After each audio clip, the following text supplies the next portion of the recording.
اعوذ باللہ من الشیطان الرجیم بسم اللہ الرحمن الرحیم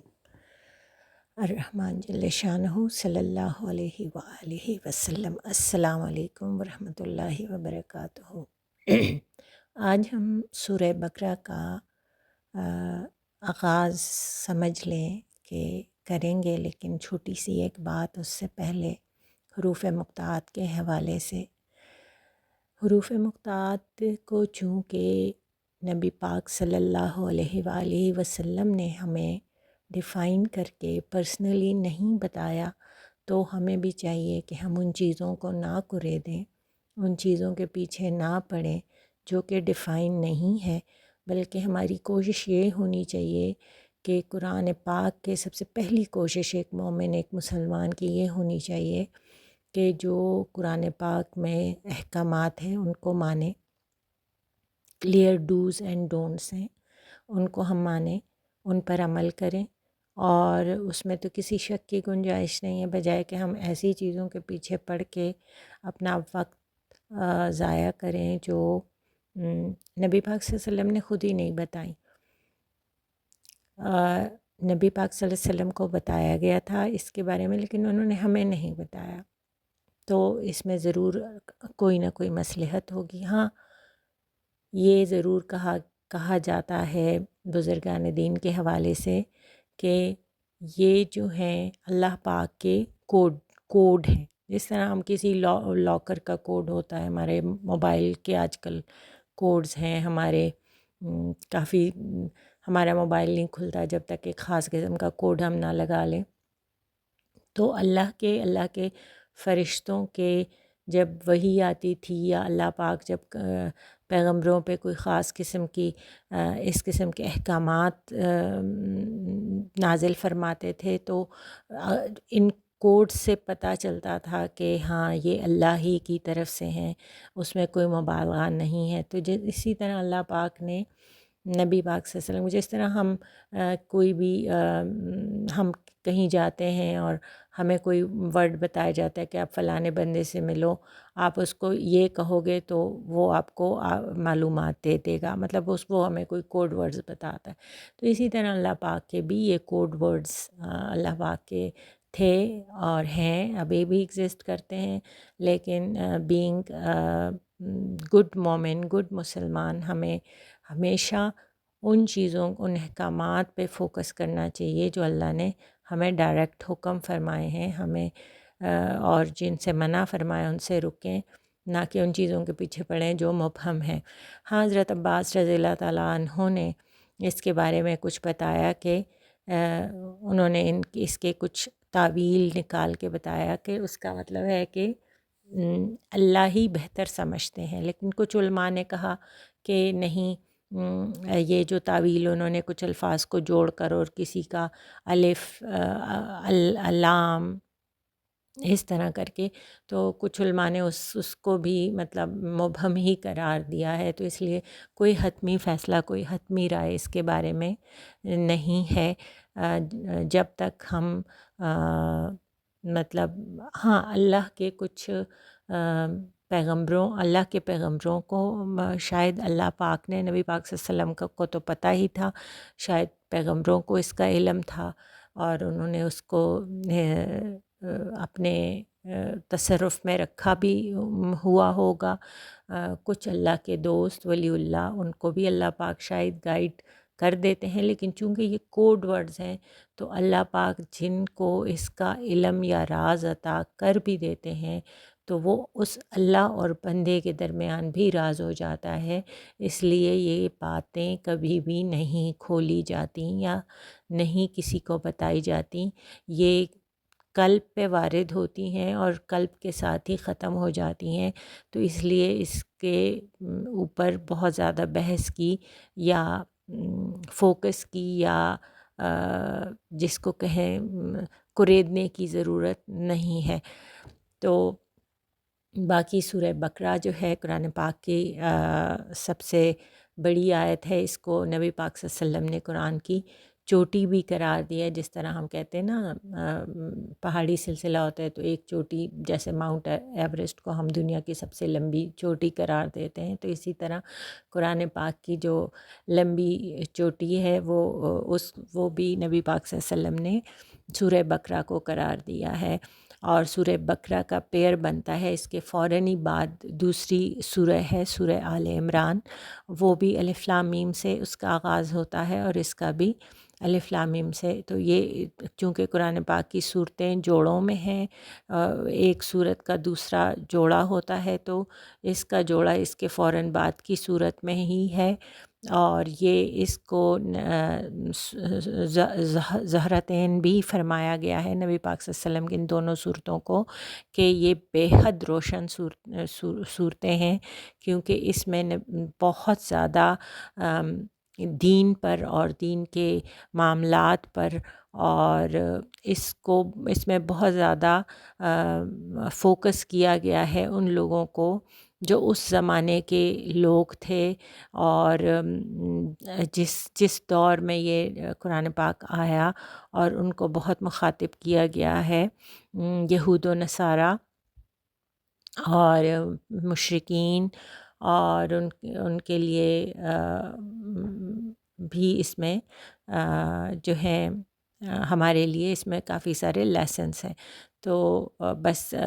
یہ بیسیکلی میں نے حروف مقطعات کو کلیئر کرنا تھا، اور اس کا چونکہ آغاز تھا تو یہ چھوٹی سی دوسرا یہ ہے کہ اس کو ہمیشہ الگ الگ کر کے الف لام میم کر کے، جیسے ہاں میم عین سین قاف، اس طرح اس کو الگ الگ کر کے ہی پڑھا جاتا ہے، حالانکہ یہ لکھا ہوا جوائنٹ ہوتا ہے لیکن پڑھا ہوا اس کو الگ جاتا ہے۔ اس کی ایک اور بھی افادیت ہے کہ دیکھیں، اگر اس کا کوئی بھی مطلب نہیں ہے، اور ہمیں نہیں بتایا، مطلب تو ہے آبویسلی لیکن ہمیں نہیں بتایا گیا، لیکن اگر ہم اس کو جیسے الف لام میم پڑھیں گے تو ہمیں اس کا اجر، ایک لفظ کا جیسے اجر ہے 10 نیکیاں، تو ہمیں اس کا اجر الف کا الگ 10 نیکیاں، لام میم اس کا الگ 10 نیکیوں کا ہمیں اجر ضرور بضرور ملے گا۔ مطلب اس کے پڑھنے میں ثواب ہے، لیکن اس کو بس صرف اس کے جو معانی ہیں وہ ہم پر واضح نہیں کیے گئے، اور اس میں مصلحت اللہ کی بہت ہی بڑی ہوگی، کیونکہ جس طرح بعض لوگ ہوتے ہیں نا، جیسے قرآنی آیات کو بھی الٹ پلٹ کر کے اس کے غلط یوز کرتے ہیں، مس یوز کرتے ہیں، تو بعض یہ اللہ کے ایسے کوڈ ورڈز ہیں کہ اللہ نہ کرے کہ اگر کسی ایسے انسان کو اس کی آگاہی مل جائے تو وہ اس کو بھی مس یوز کر لے۔ تو اس لیے بہت ساری چیزیں مصلحتاً اگر اللہ ہم سے چھپا رہے ہیں یا ہمیں نہیں بتا رہے، اس میں اللہ کی بہت بڑی مصلحت ہوتی ہے، ہماری خیر ہوتی ہے، ہمارے لیے بھلائی ہوتی ہے، تو ہمیں ان چیزوں کو نہیں کریدنا چاہیے جس میں ہم اپنے لیے خود ہی بدخیری کو دعوت دے دیں۔ تو اس لیے کوشش کرنی چاہیے کہ اللہ پاک کے رازوں کو ہم بھی راز ہی رکھیں، اور جیسے غیر مسلم ہیں، ہندو ہیں، یہودی ہیں،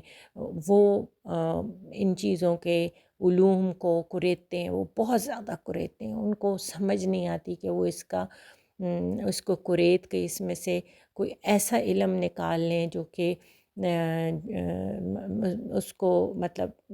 وہ دنیا پہ عبور حاصل کر لیں، وہ پتہ نہیں کہاں پہنچ جائیں، وہ اللہ کی رازوں سے وہ اللہ کے رازوں کو جان سکیں، لیکن وہ بھی اللہ کا شکر ہے کہ ان چیزوں تک نہیں پہنچ پاتے، اور جب وہ ایک خاص مقام تک پہنچتے ہیں تو اللہ ان کو دوبارہ سے ڈکلائن کر دیتے ہیں، یا بہت ساری ایسی امتیں ہیں جو بہت ان کو علم ہو گیا اور وہ تو اللہ پاک نے ان پہ عذاب نازل فرما دیا۔ تو اس لیے ہمیں جن چیزوں کا اللہ پاک نے ہم سے جن چیزوں کو پوشیدہ رکھا ہوا ہے، تو ہمیں ان چیزوں کو اللہ کی مصلحت سمجھ کر، اپنے لیے خیر سمجھ کر اس پہ خاموشی بھی اختیار کر لینی چاہیے، اور جن پہ اللہ پاک نے آشکار کیا تو ان لوگوں نے بھی اس کو کیوں نہیں کھولا، جسٹ انہوں نے بھی اللہ کا راز رکھا۔ تو بس یہ ہے کہ ثواب جس طرح قرآن پاک سمجھنا جو ہے، سمجھ کے پڑھنا جو ہے، اس کا بہت زیادہ ثواب ہے، اور پھر اس کا لوگوں تک پہنچانا بہت زیادہ ثواب ہے، کہ لوگوں کو پتہ چلے کہ ہمیں زندگی میں کیا کرنا ہے، کیا نہیں کرنا، علم کا پھیلانا۔ نبی پاک صلی اللہ علیہ وسلم نے قرآن پاک کی تعلیم حاصل کرنا اور پھر اس کو مومنین مسلمانوں میں اور غیر مسلموں تک اس کو پہنچانے میں، تاکہ وہ بھی دین اسلام سے فیضیاب ہو سکیں، تو بہت زیادہ افادیت بتائی ہے۔ تو جو ہمیں پتہ ہے، ہم بے شک ہمیں ایک لفظ پتہ ہو، ہمیں ایک حدیث پتہ ہو، ہمیں ایک قرآن کی آیت کا پتہ ہو، ہمیں وہ ضرور لوگوں تک پہنچانا چاہیے۔ اور ہمیں نہیں پتہ ہوتا کس کے دل پہ کس کی بات اثر کر جائے۔ اتنے سارے عالم دین ہیں، اتنے سارے صوفی ہیں، اتنے سارے لوگ ہیں جو بھی خیر کی بات کر رہے ہیں، جو بھی خیر کی بات پھیلا رہے ہیں، اللہ ان کو جزائے خیر عطا فرمائے۔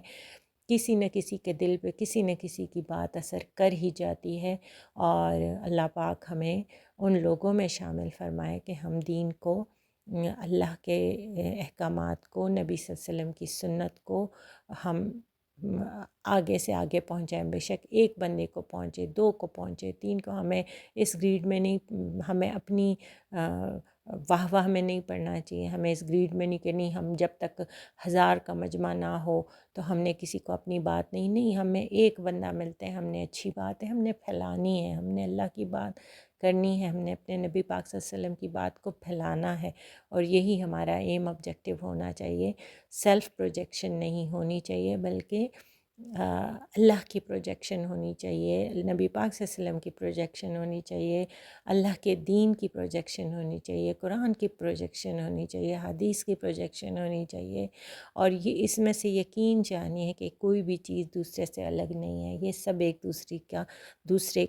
کا حصہ ہیں۔ کوئی بھی چیز دوسرے کے بغیر، اگر کوئی کہے کہ میں اہل حدیث ہوں، میں اہل سنت ہوں، یا میں اہل جماعت ہوں، یا میں بریلوی ہوں، یا میں دیوبندی ہوں، یا میں صرف قرآن کو فالو کر رہا ہوں، تو یہ بالکل ہو ہی نہیں سکتا۔ قرآن کو ہمیں سمجھانے کے لیے نبی پاک صلی اللہ علیہ وسلم کے قلب اطہر پر اتارا گیا، پھر ہمیں جو ہے نبی پاک صلی اللہ علیہ وسلم کے الفاظ سے ہی ہم تک پہنچا، نبی پاک صلی اللہ علیہ وسلم کے احادیث تک ہی سے وہ ایکسپلین ہوا، ان کی سنت، ان کی لائف سٹائل جو ہے وہ ہمارے لیے ایک مثال ہے، ایک جیتی جاگتی مثال۔ انہوں نے ایسی زندگی گزاری کہ ہم اپنے لیے ایک آئیڈیل اگر رکھیں کہ بھئی زندگی کا مقصد کیا ہونا چاہیے، زندگی کیسے گزارنی چاہیے، زندگی کے اصول کیا ہیں، تو وہ نبی پاک صلی اللہ علیہ وسلم کی سنت میں ہمارے پاس اویلیبل۔ تو کوئی بھی چیز دوسری چیز سے الگ کر ہی نہیں سکتے، اور ہم کوئی فرقوں میں بٹے ہوئے پیدا نہیں ہوئے۔ نبی پاک صلی اللہ علیہ وسلم جو ہیں وہ مسلمان مومن پیدا ہوئے، اور انہوں نے ہمیں مسلمان اور مومن ہونے کی ہی تعلیم فرمائی ہے۔ اس لیے ہمیں ان چیزوں میں پڑے بغیر خالصتاً اللہ کی رضا کے لیے ہمیں نبی پاک صلی اللہ علیہ وسلم کے تمام احکامات کو، قرآن کو، سنت کو، حدیث کو منوعاً جو ہے اس کو ایکسیپٹ بھی کرنا چاہیے، اس پہ عمل بھی کرنا چاہیے، اور اس کو لوگوں تک پھیلانا بھی۔ سورہ بقرہ کی تھوڑا سا تعارف اور فضیلت بھی قرآن پاک سے اور حدیث سے ہم دیکھتے ہیں۔ حدیث پاک صلی اللہ علیہ وسلم ہے کہ سورہ بقرہ جو ہے یہ سنن دارمی کی حدیث ہے کہ قرآن پاک کی چوٹی اور خلاصہ مفصل سورہ بقرہ ہے۔ چوٹی کا میں نے پہلے بھی بتا دیا کہ یہ جو ہے پہاڑ کی چوٹی ہوتی ہے اونچی، جیسے ہم کہتے ہیں ماؤنٹ ایوریسٹ وغیرہ، تو اسی طرح جو ہائیسٹ پیک ہوتی ہے، تو اسی طرح قرآن کی جو ہائیسٹ پیک ہے، کیونکہ یہ سب سے لمبی صورت ہے اور اس میں سب سے زیادہ آیات ہیں، اور دوسرا یہ ہے کہ اس کو قرآن پاک کا خلاصہ اس لیے کہا جاتا ہے کہ کہ اس صورت میں آگے جا کے ہم پڑھیں گے کہ ڈفرینٹ چیزیں چھوٹے چھوٹے پیکٹس میں ڈسکس ہوئی ہیں بہت، اور ان کی پھر آگے جو صورتوں میں، مختلف صورتوں میں ان کی ڈیٹیلز بھی آئی ہیں۔ ایک اور حدیث پاک صلی اللہ علیہ وسلم ہے کہ قیامت کے دن 2 چمکتی ہوئی صورتیں آئیں گی، گویا کہ وہ بادل ہیں، وہ سائبان ہیں، 2 سائبان ہیں، جیسے پرندوں کے 2 غول ہیں کہ وہ پردہ کریں گے یا سایہ کریں گے۔ مطلب جو مومنین ہوں گے، جو مسلمان ہوں گے، اس دن قیامت کی سختی یا جو ہے اس کا جو شدت ہے اس سے کمی کرنے کے لیے ایسے لوگوں پر وہ سایہ کریں گے۔ تو آپ صلی اللہ علیہ وسلم فرماتے ہیں کہ اس شخص کے بارے میں اللہ جل شانہ سے دعا کریں گے، سفارش کریں گے، اس کی دلیل دیں گے جو اس صورت کو پڑھتا ہوگا، اور سورہ بقرہ اور سورہ آل عمران ہے۔ مطلب یہ جو 2 صورتیں ہیں وہ ایک سورہ بقرہ ہے اور دوسری سورہ آل عمران ہے، اور یہ 2 صورتیں ایک دوسرے کا جوڑا بھی کہلاتی ہیں کہ یہ ایک دوسرے کا جوڑا ہے۔ قرآن پاک میں ساری صورتیں بھی جوڑوں میں آئی ہیں۔ اللہ پاک کی ایسی شان ہے کہ اللہ پاک فرماتے ہیں کہ میں نے دنیا کی ہر چیز کو جوڑوں میں پیدا کیا ہے۔ مطلب ایون باٹنی میں بھی آج کل ہم پڑھتے ہیں کہ ایون پودے یا سٹیمنز جو اس کے ہوتے ہیں، فلاورز کے، یہ سب چیزیں جوڑوں میں سے، اور وہ ان کے آپس میں جو ہوتا ہے ایکسچینج سے ہی اور پودے جنم لیتے ہیں۔ تو اسی طرح قرآن پاک کے بھی جوڑے ہیں۔ اللہ پاک نے قرآن پاک کو بھی کی صورتوں کو بھی جوڑوں میں پیدا فرمایا ہے یا نازل فرمایا ہے۔ آپ صلی اللہ علیہ وسلم فرماتے ہیں کہ جس گھر میں سورہ بقرہ پڑھی جاتی ہے اس گھر سے شیطان بھاگ جاتا ہے۔ تو جو ہے اس کا جو سورہ بقرہ کے بارے میں لوگ کہتے ہیں کہ اس کا نام بقرہ کیوں ہے، تو یہ بنی اسرائیل کے ایک بااثر قبیلے کے ایک شخص سے ایک قتل ہو گیا۔ اس نے اپنے آپ کو بچانے کے لیے اس قتل کا ذمہ کہ مجھ پہ نہ آئے، تو اس نے وہ لاش کسی اور کے گھر میں پھینک دی۔ لیکن وہ بات بڑی، وہ حضرت موسیٰ علیہ السلام تک پہنچی، تو حضرت موسیٰ علیہ السلام کو اللہ نے فرمایا کہ آپ ان کو کہیں کہ یہ ایک بچھڑا ذبح کریں۔ اس میں اللہ کی یہ مصلحت تھی کہ یہ لوگ بچھڑا ذبح کریں گے تو یہ مطلب وہ ایک طریقہ اللہ نے بتایا کہ بچھڑا ذبح کریں اور اس کا گوشت اس کے اوپر رکھیں تو یہ زندہ ہو جائے گا اور یہ بول پڑے گا۔ اب اللہ چاہتے تو اس کو ویسے ہی زندہ کر سکتے تھے اور وہ اس کو بلوا سکتے تھے، لیکن اللہ پاک نے چونکہ اللہ پاک ہم جس دنیا میں رہ رہے ہیں تو یہ اسباب کی دنیا ہے، تو اللہ پاک نے ایک ہمارے لیے بھی اس میں نشانی ہے۔ اور اس وقت حضرت موسیٰ علیہ السلام کو